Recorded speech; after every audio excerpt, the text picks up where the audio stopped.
क्या आप जानते हैं भारत 2030 तक अपर मिडिल इनकम देश बन सकता है।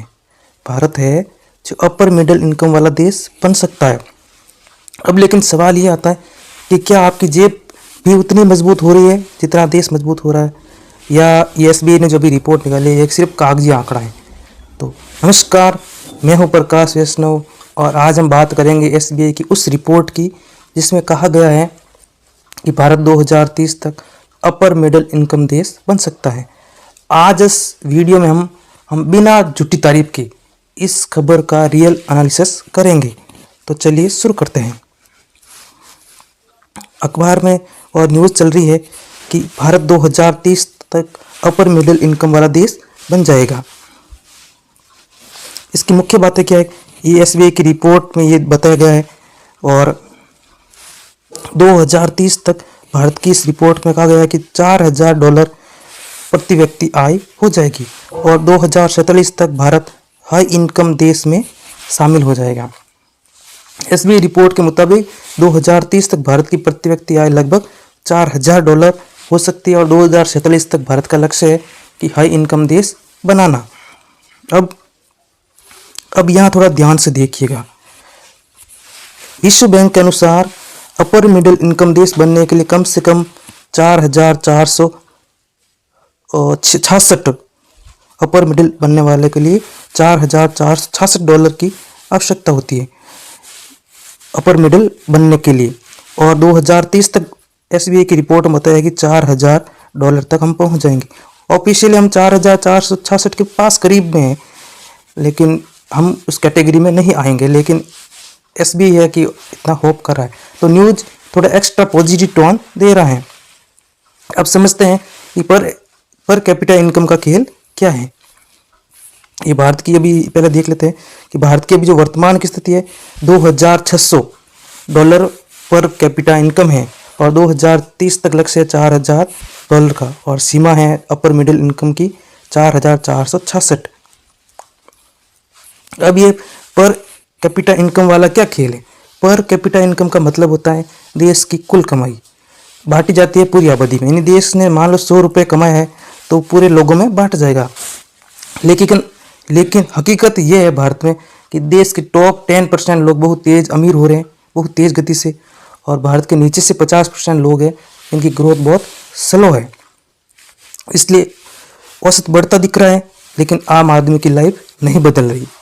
अब एसबीआई इतना पॉजिटिव क्यों है और इसमें क्या चुनौतियां हैं। भारत में अभी बेरोजगारी बहुत बड़ी समस्या है।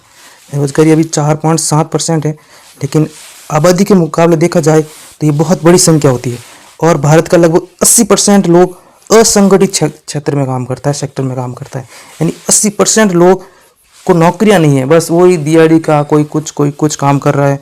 ये सबसे बड़ी गंभीर समस्या है। और तीसरी क्या सबसे बड़ी समस्या है, स्किल की कमी, यानी भारत में अभी स्किल गैप भी बहुत ज़्यादा है और स्किल की कमी बहुत ज़्यादा तेज़ है, और अमीर गरीब का गैप भी बहुत ज़्यादा है, यानी इनइक्वालिटी भारत में बहुत ज़्यादा है। एक के पास हमारे टॉप 10% के लोगों के पास बहुत ज़्यादा इनकम है और नीचे से 50% लोगों के पास कुछ खास इनकम नहीं है। और सबसे बड़ा सवाल, क्या इससे क्वालिटी जॉब बन रही है।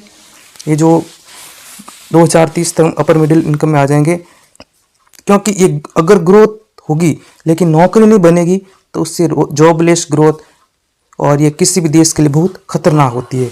यदि नौकरी पैदा नहीं हो रही है तो हमें ये किसी भी देश के लिए बहुत ज़्यादा खतरनाक हो सकती है।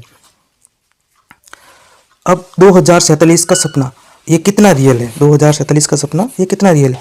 2047 तक हाई इनकम देश बनने के लिए भारत को अपनी इनकम कम से कम 5 गुना बढ़ानी होगी, यानी भारत हाई इनकम बनने के लिए $13,845 पर कैपिटा चाहिए, पर पर्सन चाहिए। तो अभी भारत में 2,600 है, यानी 5 गुना ग्रोथ चाहिए। अब ये कैसे पॉसिबल है। ये पॉसिबल है, ज़रूरत है किस चीज़ों की। इनके लिए चाहिए कि भारत में फैक्ट्रियाँ लगे, एक्सपोर्ट हो, स्किल्ड युवा हो और स्टेबल पॉलिसी हो। ये सिर्फ भाषणों से नहीं, ये सपना पूरा नहीं होगा, भाषणों से कभी ये सपना नहीं पूरा होगा। चाहिए कि एक सस्टेनेबल पॉलिसी बने, स्किल युवा बने, एक्सपोर्ट भारत का बहुत ज़्यादा बढ़े, फैक्ट्रियाँ लगे, तभी ये विकसित भारत के अंदर 2047 तक हम एक हायर लेवल तक जा सकते हैं। अब इसका आम आदमी पर क्या असर पड़ेगा?